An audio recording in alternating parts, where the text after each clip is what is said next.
kind of get the point. They're packing silage. Sophie's in the way. And I don't know if you saw them, but my bramers are all up there against the fence thinking they're going to get fed. But yeah, it's pretty interesting. Wish the video quality could have been better, but I'm kind of at a loss with my camera being broken. They're having a little trouble. It rained last night, so they didn't get started early today. But the corn looks good. It looks real good. And it's cheap. It's real cheap. So that's good for me. Good for cattle. And that's their third packing tractor. They have like a 9420, and it had a wheel bearing go out, and so they had to send it off to a dealer, and they have to drop the front diff to fix it on that model tractor. So they did that, and then they have an old 8830, and it had a steel line, hydraulic line rupture. And then they went and borrowed that one. So that one's an old Versatile. And yeah, that's what's going on. Getting ready. I was getting my fence charger for I gotta get my horses turned in so they eat all my weeds down. But I've gotta go check some hay and stuff like that. So yeah, I just thought I knew since I couldn't get a camera set up, at least show a little bit of video of them hauling it in there. I'm not buying a full circle, which I mean I probably should, but I'm not going to with that old silage there. But I bought like 1,000 tons of it. So yeah, that's what's going on there. And thanks for watching. All right, so we've got about half of the silage here. I just figured I'd kind of come up here and show you it. And it's good silage. They ran a kernel processor on this stuff, so you don't get the cross sections of the corn cob. The reason why they do that is if you're feeding kind of a drier ration, the calves will sort it out of the ration, and so it chips it, and you just get, that, and there's the corn and the leaves and stuff. This is a lot better silage than what I bought before, but this is half of it. There's the old silage. There's the commodity barn. My cake bin is gone for cow cake.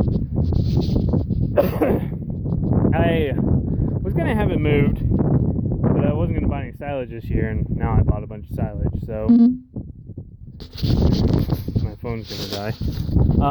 Yeah, that's what's going on. I just had them push it right up against this stuff, and the reason why is because I'm gonna be, this is all gonna be fed up this year, probably not not all the new stuff, but a good majority of it. All the old stuff will get fed. Probably, I'm thinking all the old stuff will probably be gone by March, maybe sooner. And so that's why I bought this stuff. And I went broke last year, so calves were so shitty. I just sold what I had because they were worth what I paid for them, and I wasn't gonna keep dumping feed into them, and some nice little corn. So I didn't get to feed the silage up last year. So now, this would have been 2-year-old last year. Now this old stuff's 3-year-old. But that is the benefit of tarping it and using preservative, because it's almost as good as it was the day they packed it, and you don't get hardly any crust. This stuff is maybe a 3-inch crust on it. here, this is on the edge though. See, this is where the tarp blew off, and so you get a big crust here. But cows will eat that. You can run into a problem with it, but yeah, it's and it's just ash is all it is. It's just ash, but that'll all get fed to cows and calves on wheat. They'll eat the shit out of that.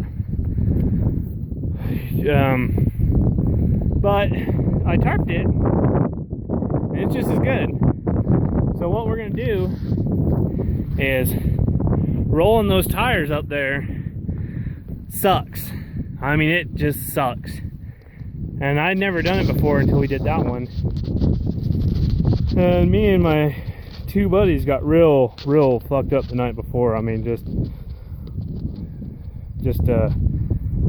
busted out the whiskey and had a real wonderful hangover, and then got to tarp silage all next day. I'm not gonna do that again. That was a bad idea. So this time, since the tires are still on that other old half, we'll pull up the plastic onto the new stuff, tarp it, and then just roll the tires on over, so we're not having to go all the way up top. So yeah, that's what it looks like. Smells good. My wife doesn't really like, she doesn't mind the smell of it, but I will admit that it gets quite fragrant in the house, because you know my grow yard's right next to the house, and yeah, so it's going to be a little smelly for her for the next couple weeks. She's going to be here for Labor Day, and she'll get to smell the wonderful smell. But the biggest deal is the water that drains out of it. That's what really smells. You get the silage ponds, but oh well, that's part of it. So they did that today. They got another 500 tons to bring in there, and then we'll have all of our silage for the winter. Getting back to this is what I do. I tell stories and I just stop midway through them. But so I still owed part of that silage because I couldn't get it fed up. Come on, get out of there. But so I wasn't gonna buy silage, but having my feed yard and the farm, what I can do is that the silage loses moisture over time, and so it's really hard to tell how much silage was left. You know, I think there's 1,200 tons, but with moisture loss there could be only 1,000 tons there, and you got to come up with that money. So I mark all my feed up anyway that goes through the yard. You have to, for interest and profit and repairs on equipment and equipment payments. So I pay $35 a ton pack for this silage, and I can run it through the farm or through the yard at $55 a ton, and or 45 or whatever. And what you do is you get a little bit of a markup, and if I am short on the old silage, then I don't have a big surprise at the end of the year going, oh hell, I'm short $20,000 or turn all my lights on, $15,000, because I bought this other silage and it all works out in the end. You gotta be quite fluid with financing sometimes on feed and things like that. So I'm not talking about farming, so I'm a little bit more positive today, a little bit more of a positive take on life. So yeah, I guess that's grow yard silage 101. If there's a lesson to take away from this, is keep better track of what you feed and be fluid with what you do. So thanks for watching. If you like these, please comment, rate, subscribe. try to make more videos like this, especially since we're getting ready to start feeding a lot of cattle this here in the next 2 months. There'll be a lot more grow yard videos and cattle videos and farm videos. So, if you don't like those, well, it's not going to be the fun time of year for you. So, thanks.